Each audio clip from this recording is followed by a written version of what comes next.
Part 14. நீங்கள் மாறுவீர்கள். காலத்தை பொறுத்து மக்களின் இலக்குகளும் விளைவுகளும் மாறிக்கொண்டே இருப்பதால் நாம் நினைப்பதை விட நீண்ட நாள் சேமிப்பை திட்டமிடுவது என்பது கடினமானது. இளம் வயதில் என்னோடு பழகிய நண்பர் ஒருவர் இருந்தார். அவர் மேட்டுக்குடியில் பிறந்தவரோ அல்லது இயற்கையிலேயே அறிவார்ந்தவரோ அல்லர். ஆனாலும் நான் இதுவரை சந்தித்த மிகவும் கடினமான உழைக்கும் ஒருவர் அவரை. இத்தகைய மனிதர்களிடமிருந்து நாம் கற்றுக்கொள்ள வேண்டியது நிறைய உள்ளது. ஏனென்றால் அவர்களிடம்தான் வெற்றி பாதையின் ஒவ்வொரு அடியின் தணிக்கையற்ற புரிதல் இருக்கும். நண்பருடைய வாழ்நாள் இலக்கு கனவும் நான் ஒரு மருத்துவராக வேண்டும் என்பதே. ஆனால் சூழல்கள் அனைத்தும் அவருக்கு எதிராகவே இருந்தன. இயல்பாக சிந்திக்கக்கூடிய எந்த ஒருவரும் அந்த சூழலில் அது சாத்தியப்படும் என்று நினைக்க மாட்டார். ஆயினும் அவர் விடாது உழைத்தார். பின்னர் அதன் விளைவாக தன்னை விட 10 ஆண்டுகள் குறைந்த வயதுடைய மாணவர்களுக்கு மத்தியில் அவரும் மருத்துவரானார். அந்த வெற்றி எந்த அளவிற்கு என்பதை பாருங்கள். ஒன்றுமே இல்லாத வாழ்க்கையில் ஆரம்பித்து உங்கள் முயற்சியினால் முட்டி மோதி மருத்துவக் கல்லூரியில் முதல் மாணவராய் தேர்ச்சி பெற்று மருத்துவர் என்னும் உன்னத பணிபுரிபவராய் மாறுவது என்பது அசாத்தியமான செயலாகும். சில ஆண்டுகளுக்கு முன்னர் நான் அவரோடு தொடர்பு கொண்டு பேசினேன். அதன் உரை இது. நான் பேசிய நீண்ட நாட்கள் ஆகிவிட்டன. எப்படி இருக்கிறீர்கள்?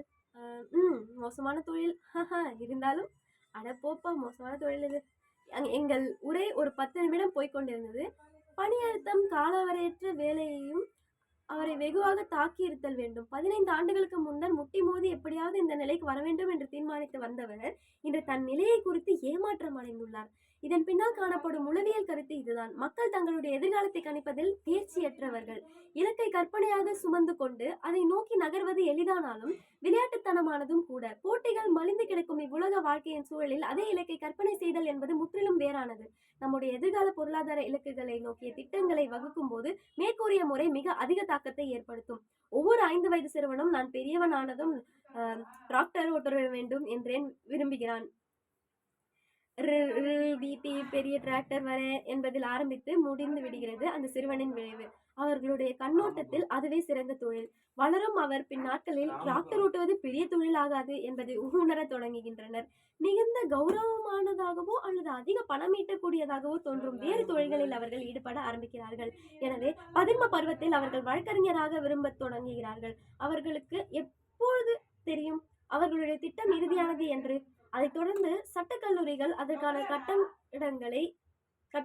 கட்டணங்கள் என தொடர்கின்றன. வழக்கறிஞர்கள் ஆன பின்னர் மிக நீண்ட பணி நேரங்களுக்கு மத்தியில் அவர்கள் தங்கள் குடும்ப வாழ்க்கையை இழப்பதை உணர தொடங்குகிறார்கள்.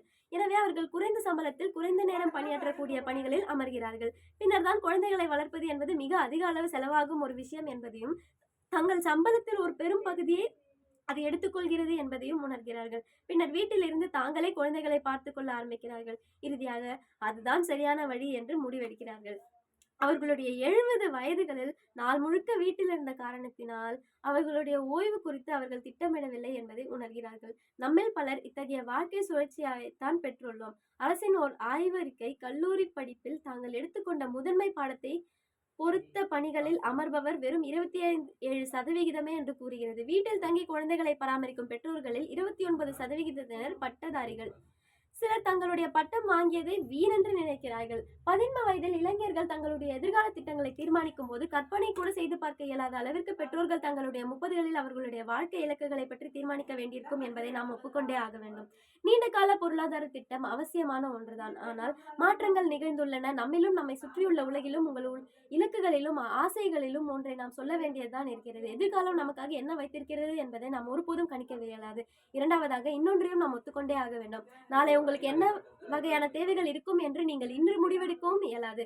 ஆனால் உண்மை இதுதான். நம்மில் சிலர் அத்தகைய முடிவெடுக்கும் ஆற்றல் படைத்தவராக உள்ளனர். நெகிழாது நிலைக்கும் நீண்ட கால திட்டங்களை முடிவெடுப்பது என்பது மிகவும் அரிய செயல்தான். எதிர்காலத்தில் உங்கள் விருப்பங்கள் எப்படியெல்லாம் மாறும் என்பதை நினைக்கும் போது அது குறித்து இன்று திட்டமிடுவது என்பது உண்மையிலேயே அரிதான செயல்தான். மக்கள் தங்களுடைய கடந்த காலத்தில் எவ்வளவு மாறியுள்ளார்கள் என்பதை தெரிந்து கொள்வதில் காட்டும் ஆர்வத்தின் அளவிற்கு தங்களுடைய எதிர்காலம் குறித்து காட்டுவதில்லை. எதிர்காலத்தில் தங்களுடைய தோற்றத்தில், வாழ்க்கை முறையில், ஆசைகளில், இலக்குகளில் எவ்வாறான மாற்றங்கள் வரும் என்பது குறித்து அவர்கள் குறைவாகவே மதிப்பிடுகிறார்கள். இத்தகைய நிலையை உளவியல் வல்லுநர்கள் வரலாற்று மாயையின் இறுதி என்று அழைக்கிறார்கள். ஹார்வர்டின் உளவியல் நிபுணர் ஒரு முறை இது குறித்து, நம்முடைய வாழ்வின் ஒவ்வொரு கட்டத்திலும் நாம் எடுக்கும் முடிவுகள் நம்முடைய எதிர்காலத்திலும் நாம் எப்படி இருக்க போகிறோம் என்னும் நிலையில் தாக்கத்தை ஏற்படுத்துகின்றன. நாம் எடுத்த முடிவுகள் குறித்து ஒவ்வொரு முறையும் நாம் பெருமைப்படுவதில்லை. 15 வயதில் பணம் கொடுத்து தங்கள் உடலில் பச்சை குத்தி கொண்டதை தங்களுடைய வாலிப வயதில் பணம் கொடுத்து நீக்க பார்க்கின்றனர்.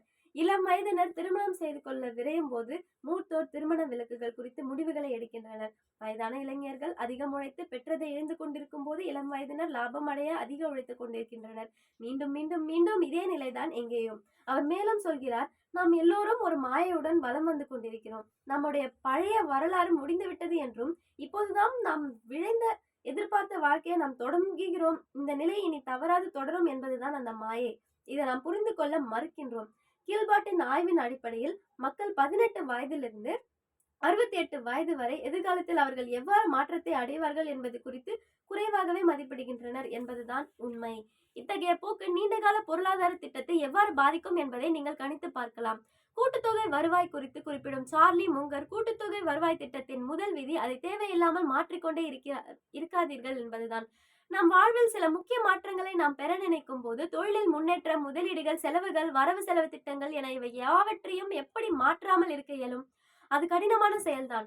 நாம் இந்த நூலில் ஏற்கனவே கண்டதை போல் சில மனிதர்கள் ரொனால்ட் ரீட், வாரன் ஃபெட் போன்றோர் வெற்றிகரமான முதலீட்டாளர்களை. அதற்கான காரணம் இவர்கள் விடாப்பிடியாய் தொடர்ச்சியாய் பல ஆண்டுகள் தங்கள் கொள்கையிலிருந்து மாறாமல் பிசகாமல் இருந்ததால் தான் கூட்டுத்தொகை லாபம் அவர்களை செல்வந்தர்களாக ஆக்கியது. ஆனால் நம்மில் பலர் ஒரே மாதிரியான செயலை பல ஆண்டுகளாக தொடர்ந்து இறுதி வரை செய்வதை விரும்புவதில்லை.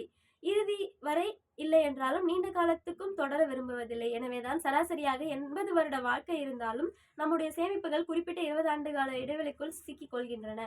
மிகவும் குறைந்த வருவாய் பெறுபவராய் இருந்தாலும் மிக எளிய முறையில் வாழ்ந்து தங்கள் வாழ்க்கையை கழிக்கும் பல இளைஞர்களை நான் அறிவேன். அவர்கள் மிகவும் மகிழ்ச்சியாகவே வாழ்கிறார்கள். இன்னும் சிலர் கடுமையாக உழைத்து மிகவும் ஆடம்பரமான வாழ்க்கையை வாழ்கிறார்கள். அவர்களும் மகிழ்ச்சியாகத்தான் வாழ்கிறார்கள். இருவரும் எதிர்காலத்தில் இடர்களை காத்திருக்கின்றனர். முதலில் குறிப்பிட்டவர் தன்னுடைய குடும்ப செலவுகள் மற்றும் ஓய்வு காலத்தில் திட்டத்துக்கு ஏதும் செய்ய இயலாதவராய் இருக்கின்றார். இரண்டாவதாக குறிப்பிட்டவர் தங்களுடைய வாலிபத்தையும் இளமையும் சிறிய அறைகளிலேயே கழித்துவிட்டு பின்னர் கவலையுறுகின்றார். இதற்கான எளிதான முடிவென்று ஏதும் கிடையாது. அந்த 5 வயது சிறுவனிடம் சொல்லித்தான் பாருங்களேன், அவன் டிராக்டர் ஓட்டுநராக வரக்கூடாது, வழக்கறிஞர் தான் வர வேண்டும் என்று. அவன் உடலின் ஒவ்வொரு சொல்லும் நீங்கள் சொல்வதை எதிர்க்கும். ஆனால் நீண்ட கால திட்டம் என்று நீங்கள் எடுக்கும் ஒவ்வொரு முடிவுகளிலும் 2 விஷயங்களை நீங்கள் யோசிக்க வேண்டியிருக்கும்.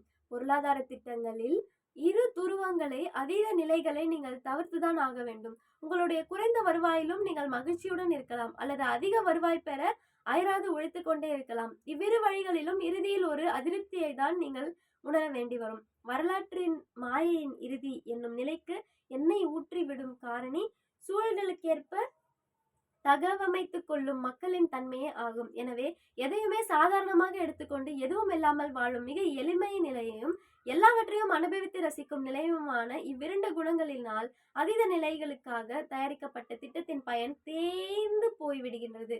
இந்த முரணான இரு நிலைகளுக்கு இடையில் ஓய்வு காலத்து செலவுகளை எதிர்கொள்ள முடியாத நிலை, பணத்தை துருத்தி வாழ்க்கையை இழந்து நிற்கும் நிலை ஆகிய இரண்டும் எப்போதுமே துயரத்துக்குரிய வருத்தங்கள் ஆகின்றன.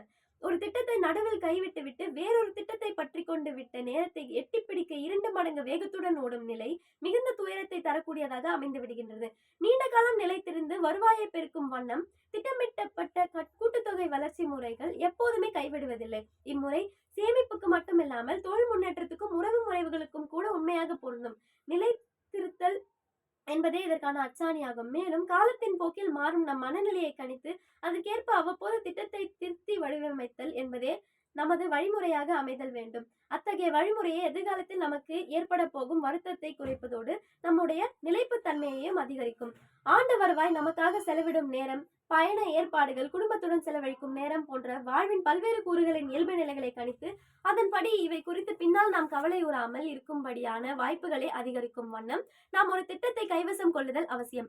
அப்படி இல்லாமல் மேற்கூறிய பல்வேறு கூறுகளின் அதீத துருவங்களை அடைய ஆசைப்பட்டு திட்டங்களை தீட்டினால் அத்திட்டங்கள் யாவும் தோல்வியையே சந்திக்கும். நம்முடைய மனம் மாறிக்கொண்டே இருக்கும் என்னும் உண்மையை நாம் ஒத்துக்கொண்டே ஆதல் வேண்டும். தங்களுடைய 18ஆம் வயதில் கல்லூரி பருவத்தில் தாங்கள் படித்த படிப்புக்கு ஏற்ப அப்போது ஒத்துக்கொண்டு பணியாற்றி தொடங்கிய அதே வேளையில் தொடர்ந்து உழன்று கொண்டிருக்கும் மனவமைதியற்ற பணியாளர்களை நான் சந்தித்துள்ளேன். வரலாற்று மாயையின் இறுதி என்றும் கோட்பாட்டை உணரத் தொடங்கினால்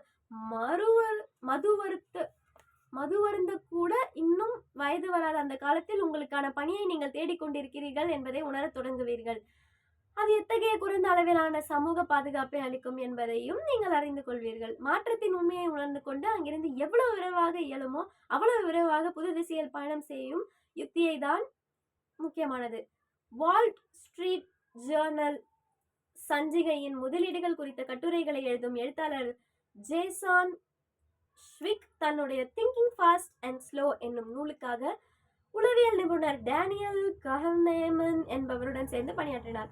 கஹ்னேமன் குறிப்பிட்ட ஒரு மனோதத்துவ நிலை தனக்கு மிகவும் பயன்பட்டதாக ஷ்விக் குறிப்பிடும் போது, டேனியலின் வேறெந்த குணமும் என்னை அவ்வளவாக கவர்ந்ததில்லை. அப்போதுதான் உரையாடி முடிவெடுத்த ஒன்றை அவர் எடுத்து நொறுக்கி உடைக்கும் முறைதான் என்னை மிகவும் கவர்ந்தது.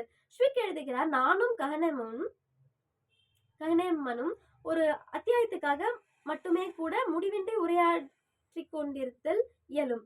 ஆனால் அடுத்து அவர் கஹ்னேமன் என்ன செய்வார் என்றால், ஒரு புதிய நகலை அனுப்புவார். அது அறிந்து கொள்ளவியலாத நிலையில் முற்றிலுமாய் மாறுபட்டதாக இருக்கும். அது வேறு விதமாக ஆரம்பிக்கும், வேறு விதமாக முடியும். அதுவரை நீங்கள் நினைக்காத கோணத்தில் உள்ள பல துணுக்குகளையும் தரவுகளையும் கொண்டதாக இருக்கும். நான் அதுவரை கேள்விப்படாத ஆய்வுகளின் குறிப்புகளும் அதில் இருக்கும். நம்முடைய முந்தைய வரைவில் நாம் எழுதாத விஷயங்களை சேர்த்து அப்படி உங்களால் மீண்டும் மீண்டும் புதிதாக எழுத முடிகிறது என்று நான் டேனியை கேட்டேன். அதற்கு அவர் கூறிய பதிலை என்னால் மறக்க முடியாது. அவர் கூறியது, என்னிடம் வாராக்கடன் இருக்காது. வாராக்கடன் என்பது ஏற்கனவே செலவு செய்யப்பட்டு அவற்றுக்கான பயன் பெறாத நிலையாகும். முன் எப்போதோ எடுத்த முடிவுகளில் இன்னும் முடங்கிக் கொண்டிருக்கும் ஒரு நிலை அது. ஆனால் மனிதர்கள் காலத்திற்கு ஏற்ப மாறிக்கொண்டே இருப்பார்கள். வாராக்கடன் எதிர்கால நம்மை கடந்த கால கைதிகளாக்கி நம்மை நமக்கே வேறாய் காட்டும் ஒரு நிலை. அது நம்முடைய வாழ்க்கையின் முக்கியமான முடிவுகளை ஏதோ ஒரு அடையாளம் தெரியாத நபர் முடிவெடுப்பது போன்றதாகும். இந்த கருத்தை நாம் ஏற்றுக்கொண்டால், மூச்சுக்கு ஆக்சிஜனை ஏற்றிக்கொண்டு வாழ்க்கையை இழுத்து கொண்டிருப்பதை விட நீங்கள் வேறொரு மனிதராய் இருக்கும் போது முடிவெடுத்த பொருளாதார இலக்குகளை கருணை ஏதுமின்றி கைவிடுதல் மேலென்று ஆகிறது. அதுவே எதிர்காலத்தில் நமக்கு அதிக வருத்தம் விளைவிக்காத வழிமுறையாய் அமையும். இதை எவ்வளவு சீக்கிரமாக செய்கிறீர்களோ அவ்வளவு சீக்கிரமாக நீங்கள் கூட்டுமுறை சேமிப்பு முறைக்கு வந்து விடுவீர்கள். அடுத்ததாக நாம் கூட்டுமுறை சேமிப்பை ஏற்றுக்கொள்வதனால் ஏற்படும் பயன்களை பார்க்கலாம்.